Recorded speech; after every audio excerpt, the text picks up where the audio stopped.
નમસ્કાર વિદ્યાર્થી મિત્રો, હું ડાભી ગોવિંદ.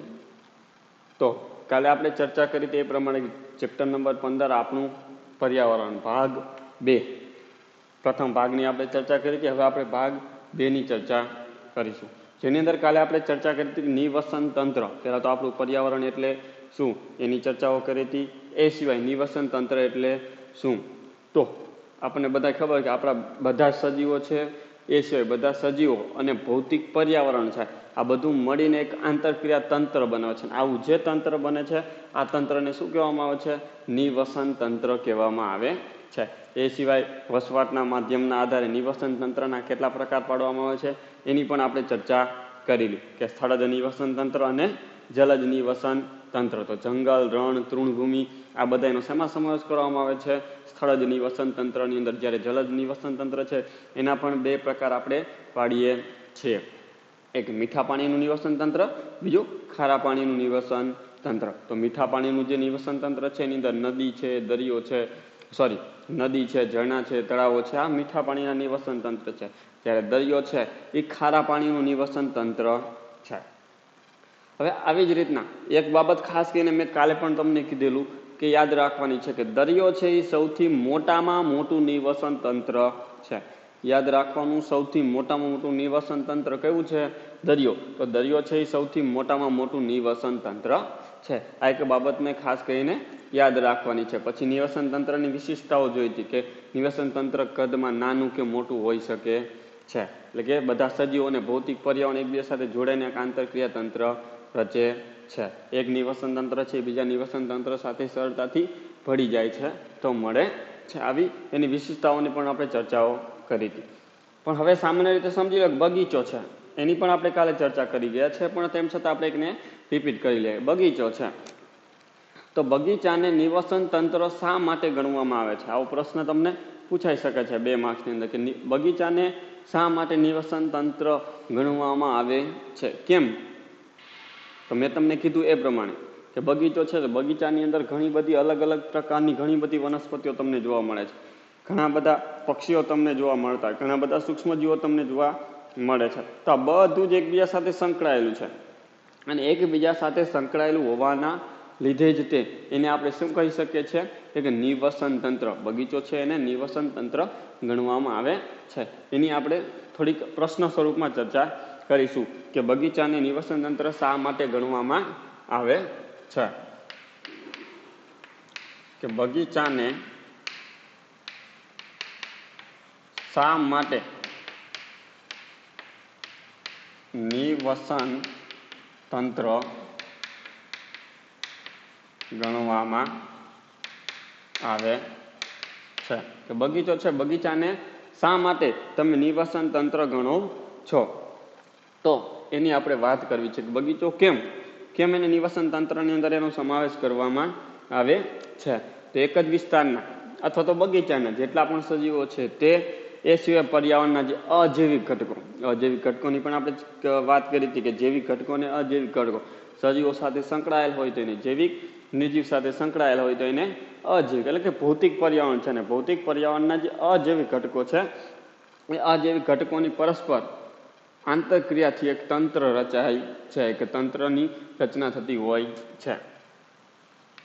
તો એક વિસ્તારના અથવા બગીચાના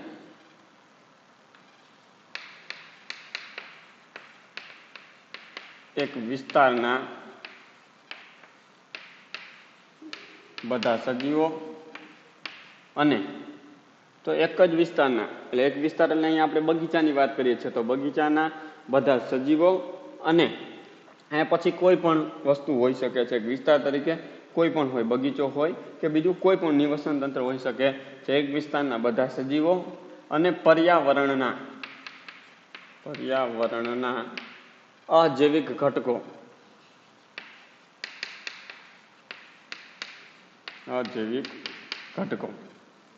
બધા સજીવો અને અજૈવિક ઘટકો એટલે કે નિર્જીવ ઘટકો, એટલે કે સજીવો અને નિર્જીવો એકબીજા સાથે જોડાય છે, એકબીજા સાથે સંકળાય છે અને એકબીજા સાથે સંકળાઈને શું કરે છે? એટલે કે અજૈવિક ઘટકો પરસ્પર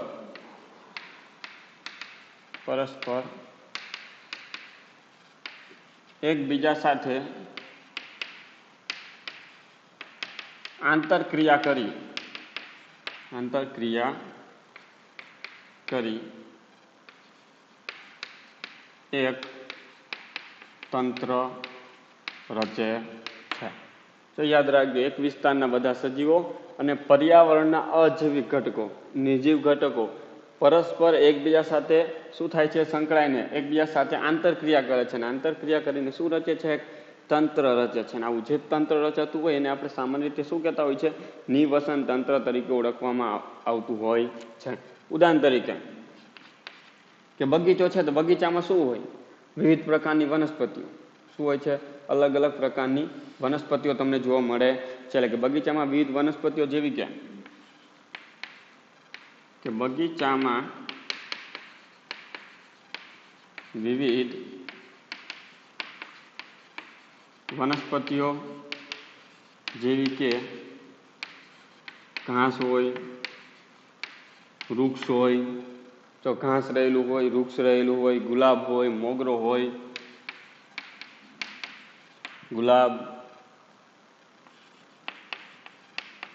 મોગરો, આવી તો ઘણી બધી વનસ્પતિઓ તમને શું કરતી હોય છે, જોવા મળતી હોય છે. તો આવા ઘણા બધા છોડ, મોગરો જેવા છોડ, અને આ બધા જ છે એ શું, ઘાસ છે, વૃક્ષ છે, ગુલાબ છે, મોગરો છે, આ બધું શું કહેવાય, સજીવ કહેવાય. શું કહેવામાં આવે છે, સજીવ. જ્યારે વિવિધ પ્રાણીઓ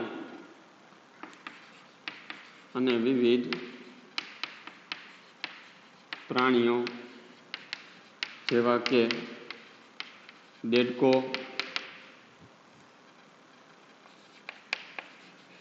કાચિંડો, દેડકો હોય, કાચિંડો હોય, બીજા સૂક્ષ્મ જીવો, આ બધું જ એ બધા શું છે, સજીવો રહેલા છે. એટલે કે બગીચામાં વિવિધ પ્રકારની વનસ્પતિઓ જેવી કે ઘાસ છે, વૃક્ષ છે, ગુલાબ છે, મોગરો છે, છોડ છે, વિવિધ પ્રાણીઓ છે, પછી કાચિંડો છે, સૂક્ષ્મજીવો છે, આ બધું જ શું થાય છે, વિવિધ પ્રાણીઓ. એ સિવાય પક્ષીઓ તમને જોવા મળે, સૂક્ષ્મજીવો અને પક્ષીઓ જોવા મળે છે. આની અંદર તમે ઘણા બધા ઉદાહરણો લખી શકો છો, પણ આપણે 2-3 ઉદાહરણ લખો એટલે ચાલે. કે બગીચામાં વિવિધ વનસ્પતિઓ જેવી કે ઘાસ, વૃક્ષ, ગુલાબ, મોગરો જેવા છોડ અને વિવિધ પ્રાણીઓ જેવા કે દેડકો છે, કાચિંડો છે, સૂક્ષ્મજીવો છે, પક્ષીઓ તમને જોવા મળતા હોય છે. બધા જ સજીવો શું થયેલા હોય છે, એકબીજા સાથે સંકળાયેલા. આ બધા સજીવો છે, બધા સજીવોનો એકબીજા સાથે શું હોય, કંઈક ને કંઈક સંબંધ રહેલો હોય છે. એટલે કે બધા જ સજીવો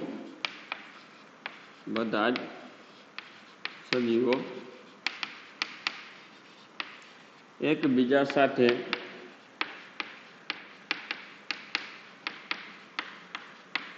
સંકળાયેલા હોય છે. આ બધા જ સજીવો, ઘાસ છે, વૃક્ષ છે, ગુલાબ છે, મોગરો છે, છોડ, વિવિધ પ્રાણીઓ જેવા કે દેડકો છે, તમને મોટા ભાગે શું હોય, જમીનની અંદર ઘાસવાળો ભાગ હોય ત્યાં તમને જોવા મળતો હોય છે. કાચિંડો છે, તમને વૃક્ષો ઉપર જોવા મળતો હોય છે. સૂક્ષ્મજીવો છે, જમીનની અંદર તમને જોવા મળતા હોય, અથવા કોઈ પણ હોય છે એની અંદર તમને જોવા મળતા હોય છે. પક્ષીઓ અલગ અલગ વૃક્ષો ઉપર તમને જોવા મળતા હોય. ટૂંકમાં એક સજીવનો બીજા સજીવ ઉપર શું રહેલો હોય છે, આધાર રહેલો હોય છે. આ જેટલા પણ સજીવો છે, તો આ દરેક સજીવની શું થાય છે, વૃદ્ધિ થાય છે, પ્રજનનની ક્રિયાઓ થાય છે. તો આ દરેક ક્રિયાઓ માટે શું થાય છે, અજૈવિક ઘટકો, એની સાથે સંકળાયેલા બીજા અજૈવિક ઘટકો છે, એટલે કે નિર્જીવ ઘટકો છે. ઉદાહરણ તરીકે પ્રકાશ છે, પવન છે, પાણી છે, ભેજ છે, ખનિજ દ્રવ્યો વગેરે શું થયેલા હોય છે, એના ઉપર અસર કરતા હોય છે, એના ઉપર એનો આધાર રહેલો હોય છે. હવે આની અમુક ક્રિયાઓ, એટલે કે એની ક્રિયાઓ કે વૃદ્ધિ છે, પ્રજનન છે, એ સિવાય બીજી ઘણી બધી જે ક્રિયાઓ હોય છે, તો બધી ક્રિયાઓ, તેમની વૃદ્ધિ, પ્રજનન તેમની વૃદ્ધિ, પ્રજનન તેમજ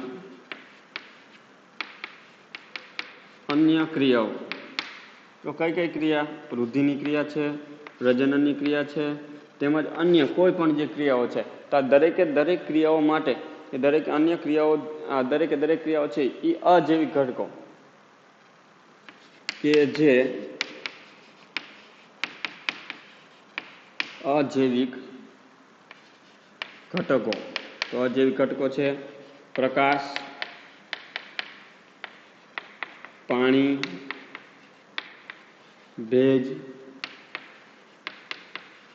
ખનિજ દ્રવ્યો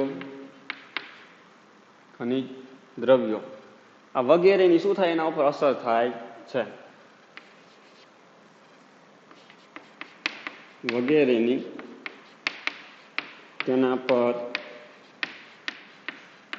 અસર થાય છે.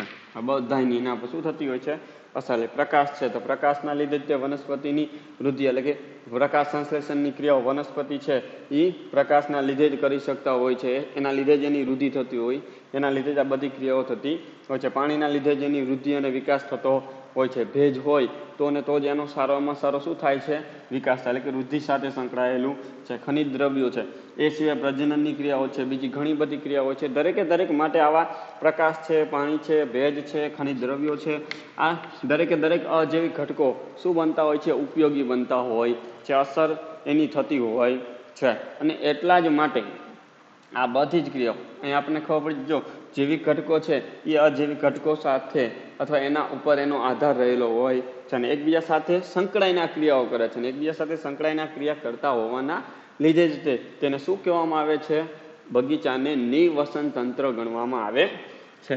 આથી બગીચાને નિવસન તંત્ર ગણવામાં આવે છે. અને એટલા જ માટે બગીચાને શું ગણવામાં આવે છે, નિવસન તંત્ર ગણવામાં આવતું હોય છે. આ બાબત ખાસ કરીને યાદ રાખવાની. ફરી વખત કે એક વિસ્તારના બધા સજીવો છે અને પર્યાવરણના જેટલા અજૈવિક ઘટકો છે એ શું કરે છે, પરસ્પર એકબીજા સાથે આંતરક્રિયા કરે છે અને આંતરક્રિયા કરીને શું બનાવે છે, તંત્ર રચે છે. તો બગીચામાં વિવિધ વનસ્પતિઓ જેવી કે ઘાસ હોય, વૃક્ષ હોય, ગુલાબ હોય, મોગરો હોય, આ બધા અલગ અલગ પ્રકારના છોડ તમને જોવા મળતા હોય. વિવિધ પ્રાણીઓ જેવા કે દેડકો છે, કાચીડો છે, સૂક્ષ્મ જીવો છે, ખિસકોલી છે, ચકલી છે, આવા ઘણા બધા પક્ષીઓ અને પ્રાણીઓ તમને અંદર જોવા મળતા હોય છે. આ બધા સજીવો એકબીજા સાથે શું થયેલા હોય, સંકળાયેલા. બધા સજીવો કે વનસ્પતિ અને ખિસકોલી એકબીજા સાથે સંકળાયેલા હોય, બધા સજીવો એકબીજા સાથે સંકળાયેલા હોય છે. તેમજ તેમની વૃદ્ધિ, પ્રજનન તેમજ અન્ય ક્રિયાઓ, જો વૃદ્ધિની ક્રિયા માટે, પ્રજનનની ક્રિયા માટે તેમજ અન્ય કોઈ પણ ક્રિયાઓ હોય, દરેકે દરેક ક્રિયાઓ કે જે અજૈવિક ઘટકો, એ અજૈવિક ઘટકો છે, પ્રકાશ છે, પાણી છે, ભેજ છે, ખનિજ દ્રવ્યો છે, આ વગેરે એના ઉપર આધારિત હોય છે. એટલે કે આમની વૃદ્ધિની ક્રિયા, પ્રજનનની ક્રિયા કે પછી કોઈ પણ ક્રિયા હોય એ ત્યારે જ શક્ય બને છે જ્યારે અજૈવિક ઘટકો એની સાથે સંકળાયેલા હોય, એના ઉપર અસર થતી હોય તો ને તો જ. જો આ પ્રકાશ ન હોત, પાણી ન હોત, ભેજ ન હોત, તો ખનિજ દ્રવ્ય ન હોત તો એની વૃદ્ધિ પણ થઈ શકત નહીં, પ્રજનનની ક્રિયાઓ ન થઈ શકત કે બીજી કોઈ પણ ક્રિયાઓ થઈ શકત નહીં. ને એટલા જ માટે તમે બગીચાને નિવસન તંત્ર ગણી શકો છો. આ એક અગત્યનો પ્રશ્ન છે જેની નોંધ લેવી.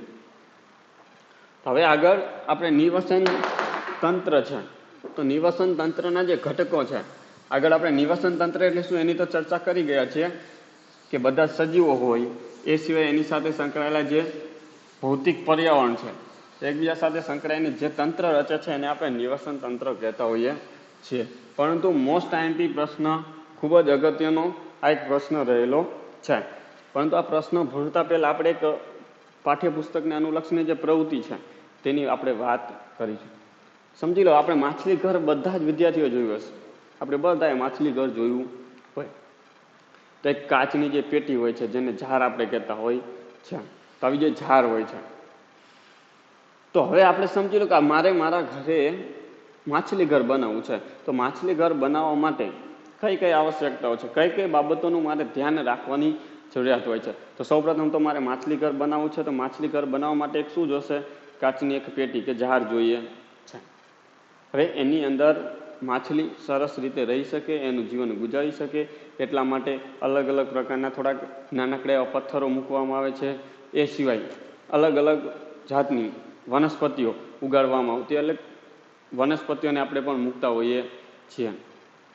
એ સિવાય એને પૂરતા પ્રમાણમાં શ્વાસોશ્વાસની શ્વસનની ક્રિયાઓ થઈ શકે એટલા માટે ઓક્સિજન પૂરો પાડવામાં આવતો હોય છે. એટલે એના માટે ઉપરથી એક પાઇપ ગોઠવવામાં આવતી જેથી કરીને એને ઓક્સિજન પૂરો થઈ જાય. તમે જોયું હશે ત્યાં પરપોટા ઉત્પન્ન થતા તમને જોવા મળતા હોય છે. માછલી ઘરની અંદર જોયું હોય તો તમને પરપોટા ઉત્પન્ન થતા જોવા મળે છે. એ સિવાય માછલીનો ખોરાક પણ આપણે એની અંદર દાખલ કરવો જોઈએ. સમયાંતરે આપણે એની અંદર એનો ખોરાક પણ દાખલ કરતો રહેવો જોઈએ, જેથી એની વૃદ્ધિ અને વિકાસની ક્રિયાઓ ચાલુ રહે. તો આટલી બાબતોની આવશ્યકતાઓ રહે છે. સમયાંતરે આપણે પાણી પણ બદલતા રહેવાની જરૂરિયાત રહેલી હોય છે. હવે પહેલી બાબત, માછલી ઘર તો મેં વ્યવસ્થિત કમ્પ્લીટ કરી લીધી, તૈયાર થઈ ગયું, પણ શું તમારે એની અંદર કોઈ પણ દિવસ પાણી બદલવાની જરૂર પડશે કે નહીં પડે? શું પાણી નહીં બદલો તો ચાલશે કે નહીં ચાલે? તો આપણને ખબર છે કે સમયાંતરે આપણે પાણી એની અંદરથી શું કરતું રહેવું જોઈએ? બદલતું રહેવું જોઈએ. તો ઘણા બધાના પ્રશ્ન થાય, કેમ સાહેબ પાણી બદલવાથી શું? કારણ કે પાણી બદલવાનું મુખ્ય કારણ એ છે કે એની અંદર રહેલી જે માછલીઓ છે એ પોતાની રોજબરોજની જે દેહ ક્રિયાઓ હોય છે કે જે ક્રિયાઓ કરે છે એ ક્રિયાઓ દરમિયાન નકામા ઉત્સેક દ્રવ્યો ઉત્પન્ન કરે છે. અને ઉત્પન્ન થતા નકામા જે ઉત્સેક દ્રવ્યો છે એ પાણીની અંદર ભળે છે. અને પાણીની અંદર ભળવાના લીધે જ એ પાણી છે એ ખરાબ થાય છે, દૂષિત થાય છે. અને દૂષિત થયેલું પાણી છે એની અંદર આવી માછલીઓને લાંબા સમય સુધી રાખી શકાય નહીં. એટલા માટે પહેલી બાબત છે પાણી બદલવાની. સમયાંતરે પાણી તમારે શું કરતું રહેવું જોઈએ? બદલતું રહેવું જોઈએ. હવે બીજી બાબત કે એની અંદર તમે કેવા પ્રકારની માછલીઓ રાખવી જોઈએ? તો એની અંદર એવી માછલીઓ તમારે રાખવી જોઈએ કે જેથી કરીને કોઈ એક માછલી હોય છે એ બીજી માછલીનું ભક્ષણ ન કરે. એટલે કે કોઈ નાની માછલી હોય તો એને મોટી માછલી ખાઈ જવી જોઈએ નહીં. એટલે એવી જાતિ તમારે પસંદ કરવાની છે જેથી કરીને એક માછલીનું ભક્ષણ બીજી માછલી કરી શકે નહીં. એવી રીતની માછલીઓની ગોઠવણી તમારે કરવાની છે. એવી જ માછલીઓને એની અંદર દાખલ કરવાની છે. નહીંતર તો શું થશે? એક માછલી છે બીજી માછલીને પોતાના ખોરાક તરીકે ઉપયોગ કરી લેશે અને તમારું માછલી ઘર છે સમયાંતરે દિવસે શું થતું જાય છે? નષ્ટ થતું જાય. એટલે આ પણ એક બાબતની ધ્યાન રાખવાની. સમયે તમારે એને શું આપતો રહેવો જોઈએ? ખોરાક આપતો રહેવો જોઈએ. આ તો હતી આપણા માછલી ઘરની વાત. જો માછલી ઘર માટે આપણે આટલું બધું વિચારી શકતા હોય તો સમજી લ્યો, આપણા ગામની અંદર કોઈ તળાવ હોય કે પછી કોઈ પણ આપણા ઘરની અંદર જે કુંડી બનાવેલી હોય અથવા કોઈ પણ હોજ બનાવેલો હોય તો કોઈ પણ ટાંકી બનાવેલી હોય તો એને સમયે આપણે સાફ કરવી જોઈએ કે નહીં? આપણે બધાને ખબર છે ના, આપણે આપણા ઘરની અંદર હોય તો આપણે તો સમયાંતરે ટાંકીને શું કરતા રહેતા હોય છે? સાફ કરતા જ રહેતા હોઈએ છીએ. કેમ? કારણ કે આપણને ખબર છે જો લાંબા સમય સુધીને સાફ કરવામાં ન આવે તો અંદરનું છે પાણી છે એ દૂષિત બની જતું હોય છે અને એ પીવાથી આપણા શરીરને નુકસાન થતું હોય છે. તો એટલા માટે આપણે એને સમયે સાફ કરતા રહીએ છીએ. તો આ માછલી ઘરને પણ આપણે સમયે સાફ કરતું રહેવું જોઈએ. ને એટલા જ માટે સમયે આપણા ગામના જે તળાવો હોય છે એની પણ સાફ સફાઈ થતી રહેવી જોઈએ. અથવા પાણીનો સંગ્રહ કરતી જે કાંઈ પણ વ્યવસ્થા હોય એનો સમયે શું કરતું રહેવું જોઈએ? સાફ સફાઈ થતી રહેવી જોઈએ, જેથી કરીને એનાથી આપણે દૂષિત પાણીથી બચી શકાય અને એની અંદરના જીવજંતુઓને આપણે બચાવી શકીએ. એટલા માટે શું કરવું જોઈએ? એની યોગ્ય રીતે સમયે સાફ સફાઈ કરતું રહેવું જોઈએ. આ હતી માછલી ઘરને અનુલક્ષીને વાત. હવે આપણે વાત કરીશું નિવસન તંત્રના ઘટકો સમજાવવાના છે. જો ખૂબ જ અગત્યનો અને મોસ્ટ આઈએમપી પ્રશ્ન છે કે નિવસન તંત્રના ઘટકો સમજાવો. નિવસન તંત્રના ઘટકો સમજાવવાના છે. તો પહેલા તો નિવસન તંત્રના ઘટકો કયા છે? આગળ પણ આપણે ચર્ચા કરી ગયા છે કે નિવસન તંત્રના મુખ્ય બે ઘટકો છે, એક જૈવિક ઘટક અને અજૈવિક ઘટક. આવા બે ઘટકોની અંદર એને વર્ગીકૃત કરવામાં આવતા હોય છે. તો મોસ્ટ આઈએમપી પ્રશ્ન છે, આ ખાસ કરીને યાદ રાખવાનો છે, સમજવાનો છે. તો નિવસન તંત્રના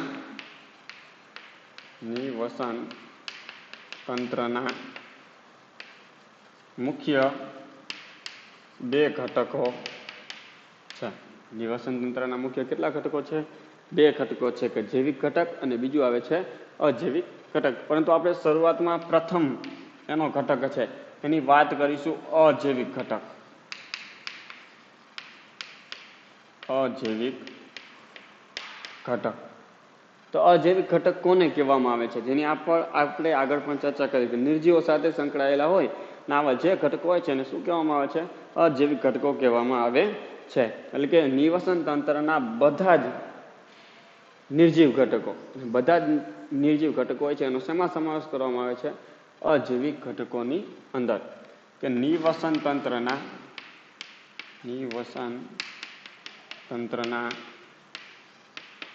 બધા જ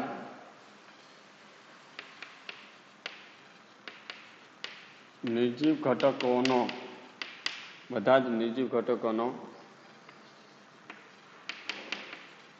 અજૈવિક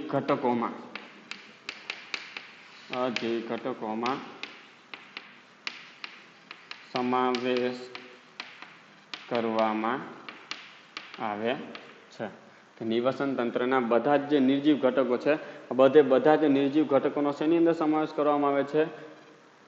અજૈવિક ઘટકોની અંદર એનો સમાવેશ કરવામાં આવતો હોય છે. તો અજૈવિક ઘટકો તરીકે, ઉદાહરણ તરીકે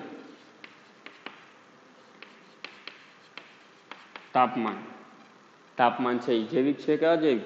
સજીવ છે કે નિર્જીવ? તો આપણને ખબર છે કે અજૈવિક છે, એટલે કે શું છે? નિર્જીવ છે. તાપમાન છે, વરસાદ છે,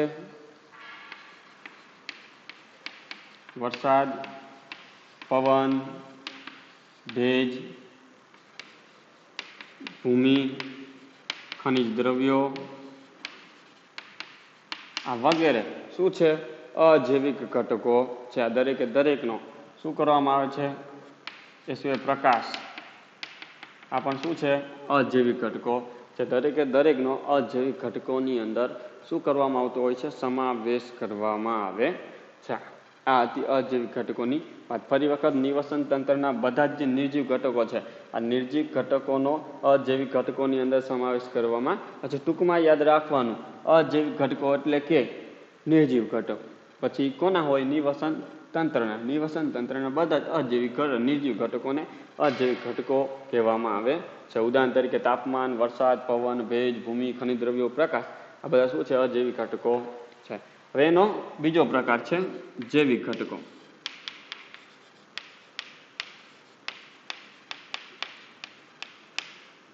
તો અહીંયા બધા જ નિર્જીવ ઘટકો છે, તો અહીંયા બધા જ શું આવશે? સજીવ ઘટકો. તો એને શું કહેવામાં આવે છે? જૈવિક ઘટકો કહેવામાં આવતો હોય છે. કે નિવસન તંત્રના બધા જ સજીવ ઘટકોને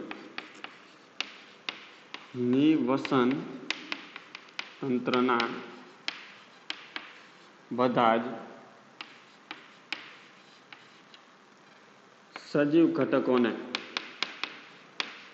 જ સજીવ ઘટકોને શું કહેવામાં આવે છે? જૈવિક ઘટકો કહે છે, અથવા તો જૈવિક ઘટકોની અંદર સમાવેશ કરવામાં આવે છે. નિવસન તંત્રના બધા જ સજીવ ઘટકોને જૈવિક ઘટકોની અંદર સમાવેશ કરવામાં આવે છે, અથવા તો જૈવિક ઘટકો કહેવામાં આવે છે. તો એની અંદર કોનો સમાવેશ કરી શકાય છે? તો સજીવ ઘટકો છે, જૈવિક ઘટકો છે, એની અંદર બધા જ જે પ્રાણીઓ છે, બધી જ વનસ્પતિઓ છે, આ બધાનો શેની અંદર? જૈવિક ઘટકોની અંદર સમાવેશ કરવામાં આવે છે. બધી જ વનસ્પતિ, ઉદાહરણ તરીકે, અથવા બધા જ સજીવો, ટૂંકમાં લખી દઉં છું, બધા જ સજીવો. એની અંદર વનસ્પતિ પણ હોય, પ્રાણીઓ પણ હોય અને સૂક્ષ્મ જીવો પણ રહેલા હોય છે. વનસ્પતિ, પ્રાણીઓ, સૂક્ષ્મ જીવો, પક્ષીઓ બધાનો, ટૂંકમાં બધા સજીવો છે. બધા સજીવોનો શેની અંદર સમાવેશ કરવામાં આવે છે? જૈવિક ઘટકોની અંદર સમાવેશ કરવામાં આવતો હોય છે. તો હવે આપણે જૈવિક ઘટકો વિશે ડિટેલમાં ચર્ચા કરવાની છે. તો હું તમને એક પોઈન્ટ કહી દઉં કે જૈવિક ઘટકો છે, તો જૈવિક ઘટકો જો દરેક અલગ અલગ વનસ્પતિ હોય, અલગ અલગ પ્રાણીઓ છે, અલગ અલગ પક્ષીઓ છે, સૂક્ષ્મજીવો છે, દરેકની ખોરાક મેળવવાની એટલે કે પોષણ મેળવવાની જે રીત હોય છે, એ રીત દરેકની કેવી હોય છે? અલગ અલગ હોય છે. ઘણા બધા વનસ્પતિનો પોતાના ખોરાક તરીકે ઉપયોગ કરતા હોય, ઘણા બધા પ્રાણીઓનો પોતાના ખોરાક તરીકે ઉપયોગ કરતા હોય, ઘણા બધા વનસ્પતિ અને પ્રાણીઓ બંનેનો પોતાના ખોરાક તરીકે ઉપયોગ કરતા હોય છે. તો જો દરેકે દરેકની જે ખોરાક મેળવવાની જે રીત છે, એ ખોરાક મેળવવાની જે રીત છે એ કેવી છે? અલગ અલગ છે. અને ખોરાક મેળવવાની જે રીત છે એ ખોરાક મેળવવાની રીતના આધારે જ તે એને અલગ અલગ વિભાગની અંદર વિભાજિત કરવામાં આવે છે, જેની આપણે એક ચાર્ટ દ્વારા ચાર્ટની મદદથી અભ્યાસ કરીશું. પહેલા હું તમને એક પોઈન્ટ લખી દઉં કે બધા જ સજીવો છે, તો સજીવોનો ખોરાક મેળવવાની રીતના આધારે અથવા તો કે જૈવિક ઘટકો છે, તો સજીવોને તેમનો ખોરાક મેળવવાની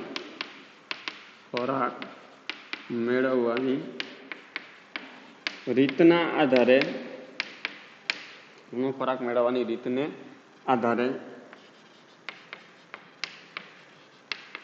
અલગ અલગ એ ખોરાક અલગ અલગ રીતે મેળવે છે. અલગ અલગ ખોરાક મેળવતા હોવાના લીધે જ તેમને શું કરવામાં આવે છે? અલગ અલગ વિભાગની અંદર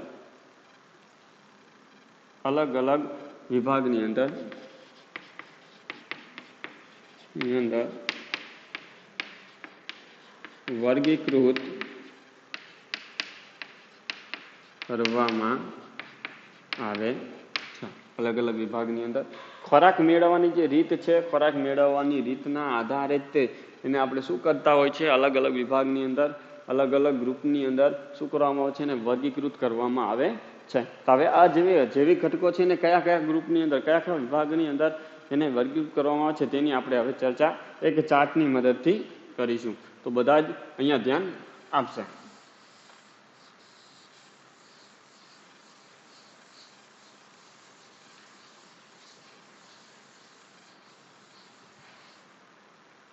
તો જૈવિક ઘટકો,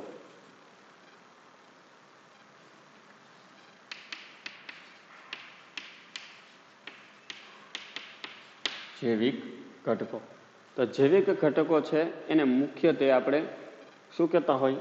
ત્રણ, એટલે કે ઉત્પાદકો છે, ઉપભોગ્યો છે અને વિઘટકો. આવા મુખ્ય ત્રણ વિભાગની અંદર એને શું કરવામાં આવે છે? વિભાજિત કરવામાં આવતા હોય છે. ઉત્પાદકો, ઉપભોગ્યો અને વિઘટકો.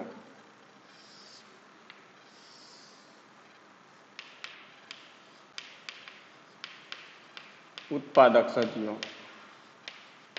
કેવા સજીવો? ઉત્પાદક સજીવો. તો પ્રથમ જે ઉત્પાદક સજીવ છે, ઉત્પાદક જો શબ્દ છે ઉત્પાદક, તો ઉત્પાદકનો મતલબ થાય છે ઉત્પન્ન કરનારા જે સજીવો હોય છે, કે જે પોતાનો ખોરાક પોતાની જાતે તૈયાર કરે છે, એના માટે બીજા કોઈ ઉપર આધાર રાખતા નથી.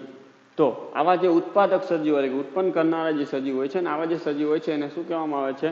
ઉત્પાદક સજીવો તરીકે આપણે એને ઓળખી શકીએ છીએ. તો સૌ પ્રથમ આપણે ઉત્પાદક સજીવો વિશે ચર્ચા કરીશું. ઉત્પાદક સજીવો કોને કહેવામાં આવે છે? તો આ જે સજીવો છે સૂર્યપ્રકાશ અને ક્લોરોફિલની હાજરીમાં તો એ પોતાનો ખોરાક પોતાની જાતે તૈયાર કરી શકે છે. પણ કેમ? કોની મદદથી? તો એ સૂર્યપ્રકાશ છે. સૂર્યપ્રકાશ છે એ સિવાય વનસ્પતિ હોય તો વનસ્પતિની અંદર શું રહેલું હોય છે? ક્લોરોફિલ. ને ક્લોરોફિલના લીધે જ તે પ્રકાશ સંશ્લેષણની ક્રિયા કરી શકે છે, અને પ્રકાશ સંશ્લેષણની ક્રિયાના લીધે તે પોતાનો ખોરાક પોતાની જાતે તૈયાર કરી શકતા હોય છે. અને એટલા જ માટે કે લખી શકે આ સજીવો છે સૂર્યપ્રકાશ અને ક્લોરોફિલની હાજરીમાં અકાર્બનિક પદાર્થો હોય છે. તો અકાર્બનિક પદાર્થોનું શું કરે છે? શર્કરા અને સ્ટાર્ચ જેવા કાર્બનિક પદાર્થોની અંદર શું કરે છે? નિર્માણ કરે છે અથવા એનું રૂપાંતર કરે છે. તો ઉત્પાદક સજીવો, તો આ સજીવો સૂર્યપ્રકાશ અને ક્લોરોફિલની હાજરીમાં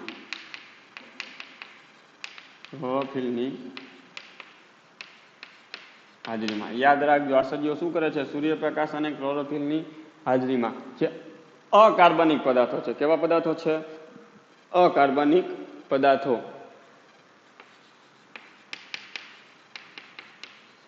અકાર્બનિક પદાર્થોમાંથી સ્ટાર્ચ અને શર્કરા જેવા કાર્બનિક પદાર્થોનું નિર્માણ કરે છે. આ બાબત યાદ રાખવાની છે કે આ સજીવો છે સૂર્યપ્રકાશ અને ક્લોરોફિલની હાજરીમાં અકાર્બનિક પદાર્થો છે તો અકાર્બનિક પદાર્થોમાંથી સ્ટાર્ચ અને શર્કરા જેવા કાર્બનિક પદાર્થોનું શું કરે છે? નિર્માણ કરે છે. કારણ કે વનસ્પતિઓ છે તો વનસ્પતિને શું રહેલું હોય છે? ક્લોરોફિલ હાજર હોય છે અને ક્લોરોફિલની હાજરીના લીધે જ તે શું કરી શકે છે?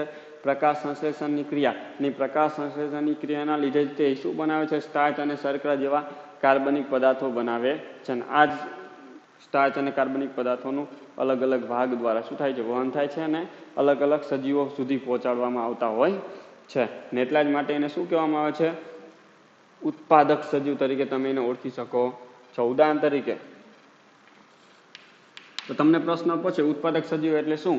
તો જે સજીવો સૂર્યપ્રકાશ અને ક્લોરોફિલની હાજરીમાં અકાર્બનિક પદાર્થોમાંથી સ્ટાર્ચ અને શર્કરા જેવા કાર્બનિક પદાર્થોનું નિર્માણ કરે છે તેને ઉત્પાદક સજીવો કહેવામાં આવે છે. ઉદાહરણ તરીકે બધી જ જે વનસ્પતિ હોય છે એટલે ટૂંકમાં લીલી જે વનસ્પતિ હોય છે તે તો બધી જ લીલી વનસ્પતિ બધી જ લીલી વનસ્પતિઓ તો એક માત્ર ને માત્ર એક શું છે? ઉત્પાદક સજીવ છે. પછી કેટલાક જે બેક્ટેરિયા હોય છે તો ઘણા બધા બેક્ટેરિયા પણ શું હોય છે? તો આ બેક્ટેરિયા પણ ઉત્પાદક સજીવો હોય છે. કેટલાક બેક્ટેરિયા પ્રકાશ સંશ્લેષી બેક્ટેરિયા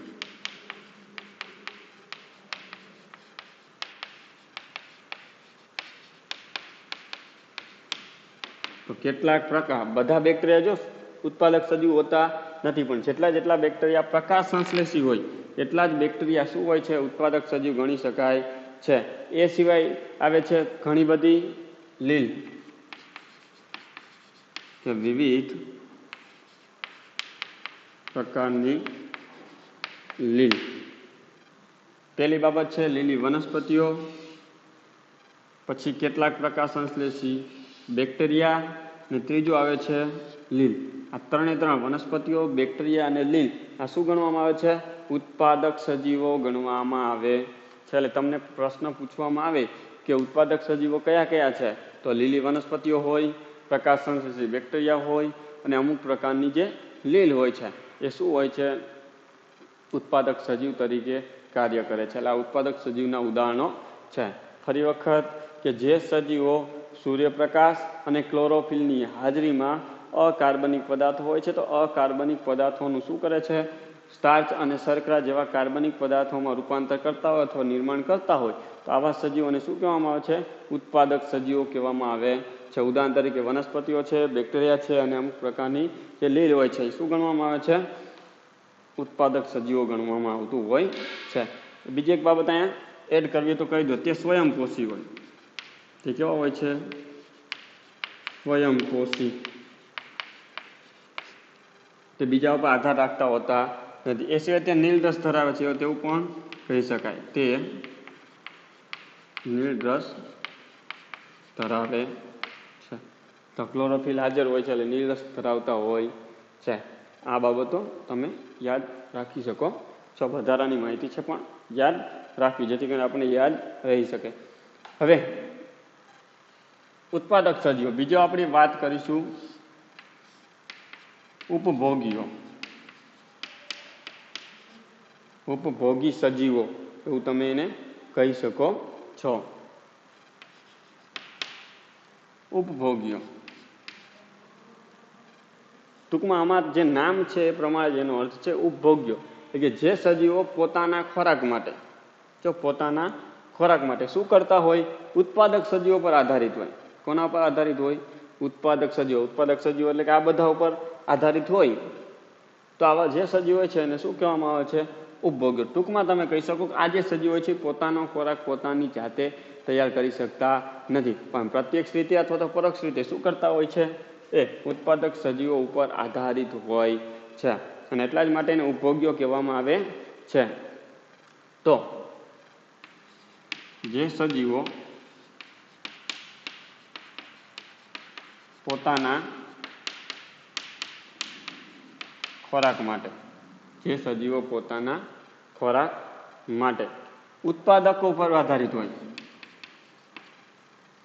ખોરાક માટે પ્રત્યક્ષ અથવા પરોક્ષ રીતે, પ્રત્યક્ષ અથવા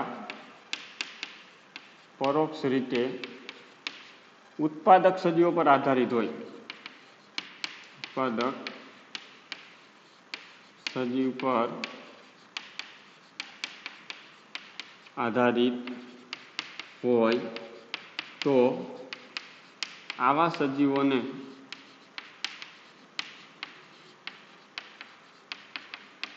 ઉપભોગી સજીવો કહે છે.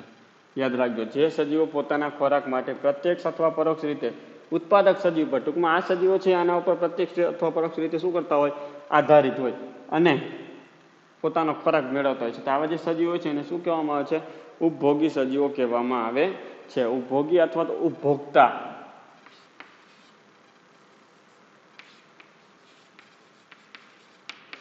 ઉપભોક્તા સજીવો પણ તમે એને કહી શકો છો. ઉપભોગી અથવા ઉપભોક્તા સજીવો તમે કહી શકો છો. ઉદાહરણ તરીકે તમારે કેવું હોય કે બધા જ વિષમપોષી સજીવો, બધા જ વિષમપોષી સજીવો, વિષમપોષી સજીવો, જો આપણે સ્વયંપોષી કીધું, આ શું છે, બધા જ વિષમપોષી સજીવો, એટલે કે તે પોતાનો ખોરાક પોતાની જાતે તૈયાર કરી શકતા નથી. સ્વયંપોષી, સ્વયં એટલે પોતે, એટલે પોતાનો ખોરાક પોતાની જાતે પોષી એટલે કે પોષણ મેળવે છે, ખોરાક મેળવે છે, પોતાનો ખોરાક પોતાની જાતે મેળવી શકે છે. વિષમપોષી એટલે કે પોતાનો ખોરાક પોતાની જાતે મેળવી શકતા નથી એવા, એટલે કે વિષમપોષી બધા જ સજીવો છે તે.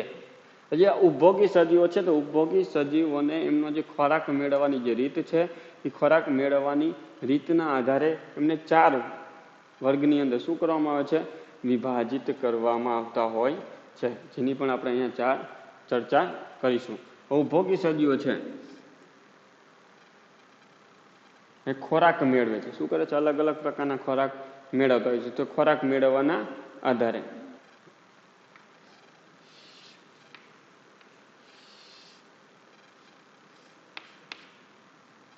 તો પેલું આવે છે આપણે જેને કહેતા હોય શાકાહારી. શું કહેતા હોય, શાકાહારી તરીકે આપણે ઓળખતા હોઈએ છીએ, પણ આ વૈજ્ઞાનિક શબ્દ છે એનો તૃણાહારી.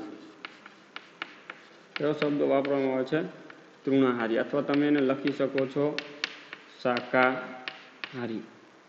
તૃણ એટલે ઘાસ, કે જે સજીવો પોતાના ખોરાક માટે માત્ર ને માત્ર ઘાસ એટલે કે વનસ્પતિઓનો જ શું કરતા હોય, ઉપયોગ કરતા હોય, તો આવા જે સજીવો હોય છે એમને શું કહેવામાં આવે છે, તૃણાહારી. અને આને કહેવામાં આવે છે પ્રથમ કક્ષાના ઉત્પાદકો કહેવામાં, પ્રથમ કક્ષાના શું કહેવામાં આવે છે, ઉપભોગીઓ કહેવામાં આવે છે. પ્રથમ કક્ષાના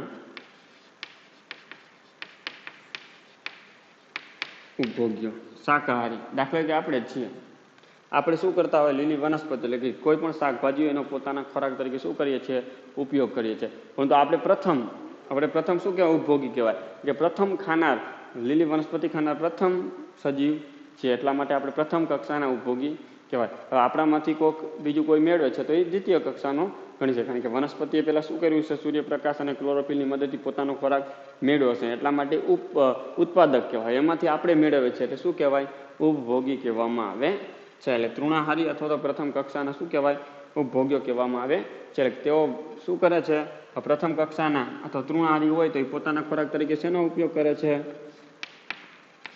કે તેઓ પોતાનો ખોરાક અથવા પોતાના ખોરાક માટે લીલી વનસ્પતિઓ નો ઉપયોગ કરે છે. આ એક બાબત યાદ રાખવાની છે કે તૃણાહારી હોય છે તો એ પોતાના ખોરાક માટે માત્ર ને માત્ર શું કરે છે, લીલી વનસ્પતિઓનો શું કરતા હોય છે, ઉપયોગ કરે છે। બાબત યાદ રાખવાની, તૃણહારી શું કરે છે? એને પ્રથમ કક્ષાના ઉપભોગી કહેવાય। તેઓ પોતાના ખોરાક માટે માત્ર ને માત્ર લીલી વનસ્પતિનો જ પોતાના ખોરાક તરીકે શું કરે છે? ઉપયોગ કરે છે। ઉદાહરણ તરીકે ગાય છે, ભેંસ છે, હરણ છે, ટૂંકમાં જેટલા પણ શાકાહારી પ્રાણીઓ હોય એ દરેકે દરેક પ્રાણીઓ શું કરવામાં આવે છે? પ્રથમ કક્ષાના ઉપભોગી તમે એને કહી શકો છો। એને તૃણહારી પણ સજીવો તમે એને કહી શકો છો। ત્યારબાદ એનો બીજો પેટા પ્રકાર આવે છે માંસાહારી।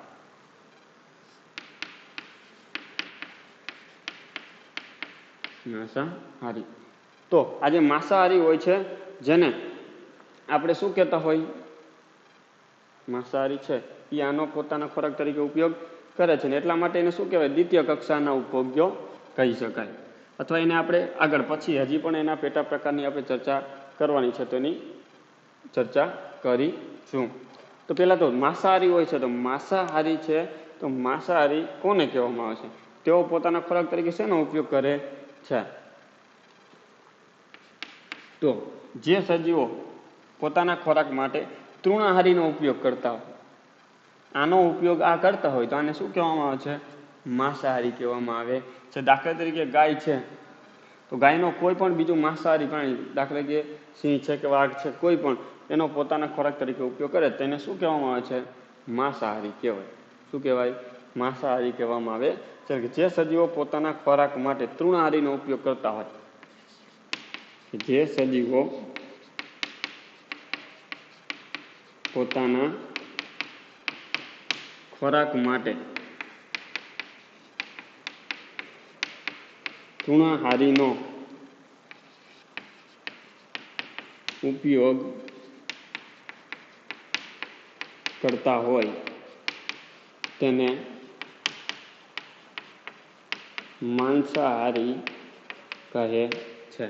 તેને માંસાહારી સજીવો કહેવામાં આવે છે। જે સજીવો પોતાના ખોરાક માટે તૃણાહારીનો ઉપયોગ કરતા હોય, માંસાહારી છે એ શેનો ઉપયોગ કરે છે? તૃણાહારીનો, એટલે કે આનો પોતાના ખોરાક તરીકે ઉપયોગ કરે છે, અથવા બીજા કોઈ પણ પ્રાણીનો પોતાના ભક્ષણ તરીકે ઉપયોગ કરે છે, અને એટલા જ માટે એને શું કહેવામાં આવે છે? માંસાહારી। ટૂંકમાં માંસાહારી છે માત્ર ને માત્ર માંસ જ નો શું કરે છે? પોતાના ખોરાક તરીકે ઉપયોગ કરતા હોઈએ છીએ। તો આ હતી માંસાહારીની વાત। આના પણ બે પેટા પ્રકાર છે જેની પણ આપણે ચર્ચાઓ કરવાની છે। તો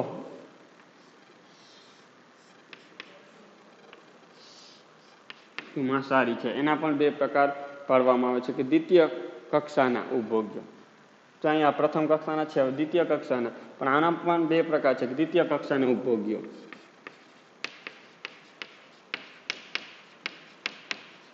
દ્વિતીય કક્ષાના ઉપભોગ્યો। તો દ્વિતીય કક્ષાના ઉપભોગ્યો કોને કહેવામાં આવે છે? તો જે સજીવો પોતાના ખોરાક માટે માત્ર ને માત્ર શું કરતા હોય? તૃણાહારીનો જ ઉપયોગ કરતા હોય। તો ઘણા બધા માંસાહારી એવા હોય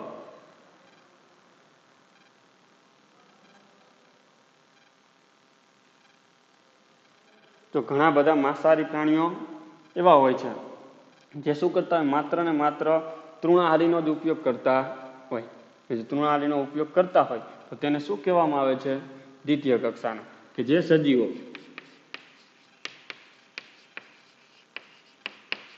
માત્ર ને માત્ર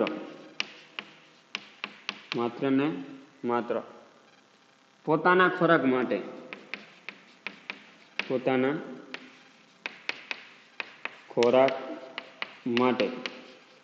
તૃણાહારીનો જ ઉપયોગ કરતા હોય। જે સજીવો પોતાના ખોરાક માટે માત્ર ને માત્ર શું કરતા હોય? પોતાના ખોરાકમાં તૃણાહારીનો જ ઉપયોગ કરતા હોય, તો એનો શેના સમાવેશ કરવામાં આવે છે? યાદ રાખવાનું છે, દ્વિતીય કક્ષાના ઉપભોગ્યો। તેમાં માત્ર ને માત્ર તૃણાહારીનો જ પોતાના ખોરાક તરીકે ઉપયોગ કરતા હોય તો તેને દ્વિતીય કક્ષાના ઉપભોગ્યો કહેવામાં આવે છે। હવે એના પછીનો તૃતીય કક્ષાના અથવા તો ઉચ્ચ કક્ષાના ઉપભોગ્યો।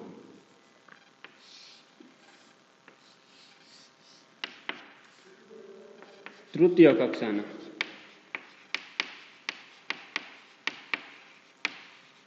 અથવા ઉચ્ચ કક્ષાના, તૃતીય કક્ષાના અથવા તો ઉચ્ચ કક્ષાના ઉપભોગ્યો છે. તો તૃતીય કક્ષાના અથવા ઉચ્ચ કક્ષાના ઉપભોગ્યો કોને કહેવામાં આવે છે?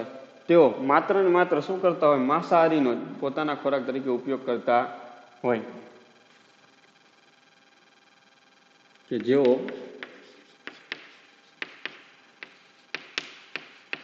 પોતાના ખોરાક માટે માંસાહારીનો જ ઉપયોગ કરતા હોય. જેઓ પોતાના ખોરાક માટે માંસાહારીનો જ શું કરતા હોય? ઉપયોગ કરતા હોય. આમાં દાખલા દ્વિતીય કક્ષાનો ઉપયોગ ઉદાહરણ મારે દેવું છે. ઉદાહરણ તરીકે ઘાસ છે, તો ઘાસને કોણ ખાય? તીડ. ઘાસને કોણ ખાય છે? તીડ. અત્યારે આપણે તીડનો ઉપદ્રવ વધતો જાય છે દિવસે ને દિવસે. તો ઘાસ છે, ઘાસને ખાનાર સજીવ કોણ છે? તીડ. તો તીડને શું કહેવાય? દ્વિતીય કક્ષાનું ઉપભોગી ગણવામાં આવે છે, કારણ કે પોતાના ખોરાક માટે માત્ર ને માત્ર ઘાસ ઉપર જ આધારિત છે એટલા માટે તીડ. ત્યારબાદ તૃતીય કક્ષાના જે ઉપભોગ્યો છે, ઉદાહરણ તરીકે હવે ઉંદર છે, તો ઉંદરને કોણ ખાય? ઉદાહરણ તરીકે ઉંદર. તો ઉંદરને ખાનાર કોણ છે? સાપ. ઉંદરને કોણ ખાય છે? સાપ. તો સાપ છે એ શું કહેવાય? તૃતીય કક્ષાનો ઉપભોગી છે, કારણ કે કોને ખાય છે? ઉંદર છે. ઉંદર છે એ માંસાહારી છે. માંસને જ શું કરે છે? માંસાહારીનો જ પોતાના ખોરાક તરીકે શું કરે છે? ઉપયોગ કરે છે એટલા માટે. અને એટલા જ માટે શું કહેવામાં આવે છે? તૃતીય કક્ષાના અથવા ઉચ્ચ કક્ષાના ઉપભોગી કહેવામાં આવે છે. આ હતી માંસાહારીની વાત. ફરી વખત માંસાહારી કે જે સજીવો પોતાના ખોરાક માટે તૃણાહારીનો ઉપયોગ કરતા હોય તો એને શું કહેવામાં આવે છે? માંસાહારી. પણ એના બે પ્રકાર છે, કે જે સજીવો માત્ર ને માત્ર પોતાના ખોરાક માટે તૃણાહારીનો જ ઉપયોગ કરતા હોય તો એને દ્વિતીય કક્ષાના કહેવામાં આવે છે. આ ખાસ કહીને યાદ રાખવાનું છે. તૃણાહારીનો જ ઉપયોગ કરતા હોય તો દ્વિતીય કક્ષાના, માંસાહારીનો ઉપયોગ કરતા હોય તો તૃતીય કક્ષાના અથવા ઉચ્ચ કક્ષાના ઉપભોગ્યો કહેવામાં આવે છે. આ બાબત ક્લિયર થઈ જવી જોઈએ. આ હતી ઉપભોગ્યોના બીજા પ્રકારની વાત, કે માંસાહારીની વાત. ત્રીજો આવે છે મિશ્રાહારી. એનો ત્રીજો પ્રકાર આવે છે મિશ્રાહારી,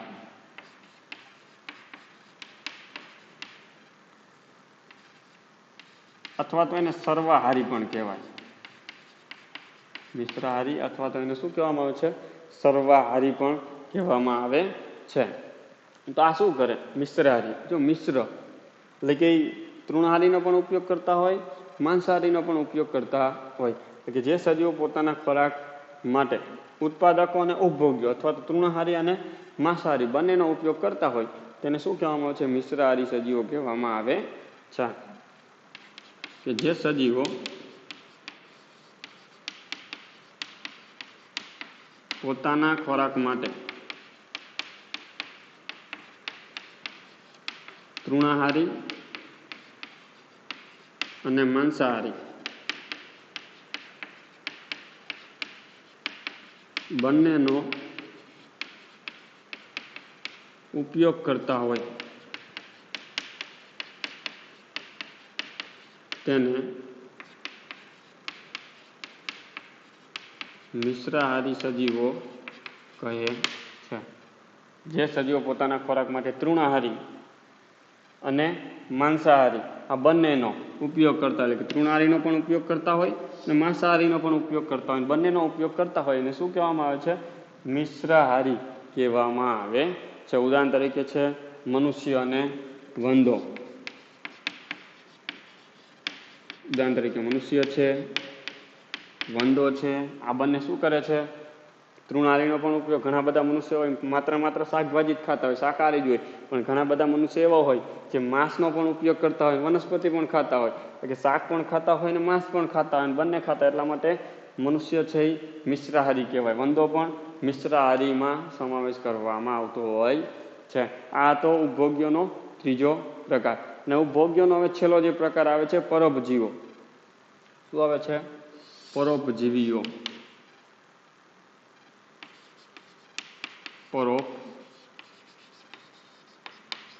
પરોપજીવીઓ એટલે બીજા ઉપર આધારિત હોય, જે પોતાને ઉપર કોઈ જાતનો કોઈ આધારિત હોતો નથી. તેઓ યજમાન સજીવમાંથી પ્રવાહી પોષક દ્રવ્યોનું સીધું શોષણ કરે છે. જો યજમાન, તેઓ શું કરે?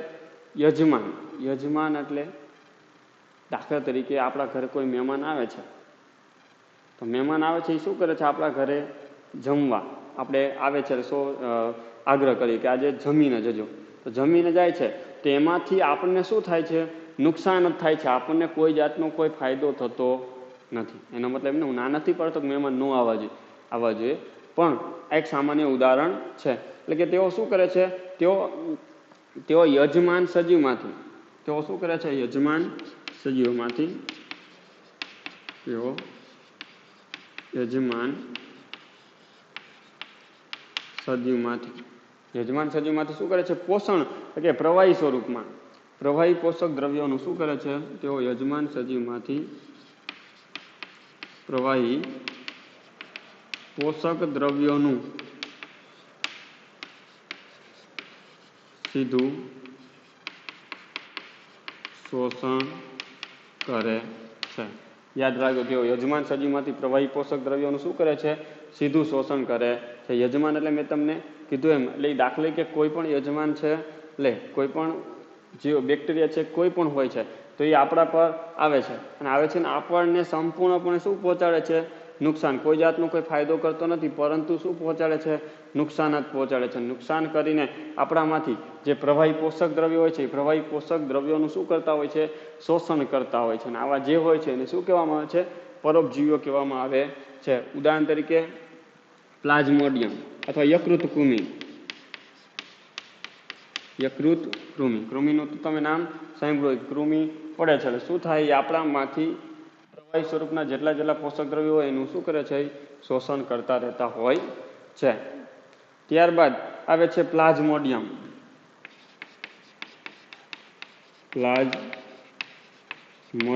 અને અમરવેલ. આ બધા સજીવો છે એ શું કહેવાય? પરોપજીવીઓ કહેવામાં આવે છે. આ હતો પરોપજીવીઓની વાત. ચાર એના પેટા: તૃણાહારી, માંસાહારી, મિશ્રાહારી અને પરોપજીવીઓ. હવે આપણે જૈવિક ઘટકો છે એનો છેલ્લો પ્રકાર, જેને કહેતા હોય વિઘટકો. શું કહેવામાં આવે છે? વિઘટકો કહેવામાં આવે છે. તો વિઘટકો કોને કહેવામાં આવે છે? કે જે જટિલ કાર્બનિક પદાર્થો હોય છે, જટિલ કાર્બનિક પદાર્થોનું સરળ અકાર્બનિક પદાર્થોમાં શું કરે છે? વિઘટન કરે છે. જટિલ કાર્બનિક પદાર્થોનું શું કરે છે? જટિલ કાર્બનિક પદાર્થોનું શું કરે છે? સરળ અકાર્બનિક પદાર્થોમાં સરળ અકાર્બનિક પદાર્થોમાં વિઘટન કરે. શું કરે?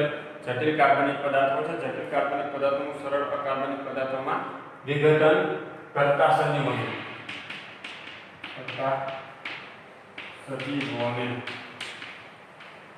વિઘટકો કહે છે.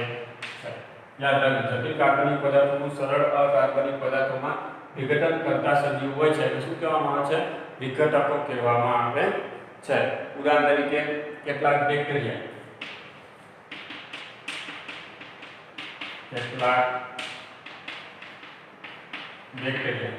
ઘણા બધા બેક્ટેરિયા હોય છે, એ શું કહેવાય? જટિલ કાર્બનિક પદાર્થ હોય એનું સરળ કાર્બનિક પદાર્થોમાં રૂપાંતર કરે છે. ફૂગ, ઘણી બધી ફૂગ પણ શું આવે છે? વિઘટકોની અંદર એનો સમાવેશ કરવામાં આવે છે. અને મૃત જેવા અવશેષો અને સજીવોના ઉચ્છક દ્રવ્યોનું વિઘટન કરે છે. તો આ શું કરે છે? બેક્ટેરિયા અને ફૂગ. જે મરી ગયેલા સજીવો મૃત જીવો, તો મૃત જે અવશેષો હોય છે, મૃત અવશેષોમાંથી શું કરે છે? એનું શોષણ કરે છે, એટલે એનું વિઘટન કરતા હોય છે, ઉચ્છક દ્રવ્યોનું વિઘટન કરતા હોય છે. તો મૃત અવશેષોમાંથી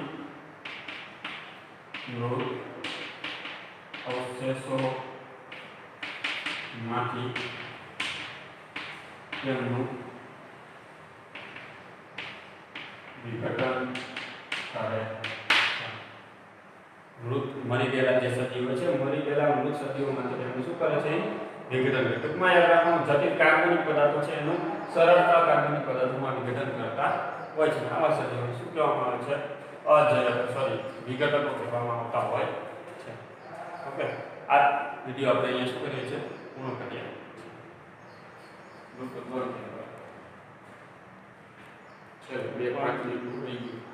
બંધ થાય એટલે ચોટી જાય કેમ ચોટી આવડો વિડીયો 53 મિનિટનો જ છે 53 મિનિટ ઓછી આ પોઈન્ટ પૂરો ન થાય ત્યાં કેમ અધૂરું કટકા થોડા કરાય તો કરી જ નાખો ને બે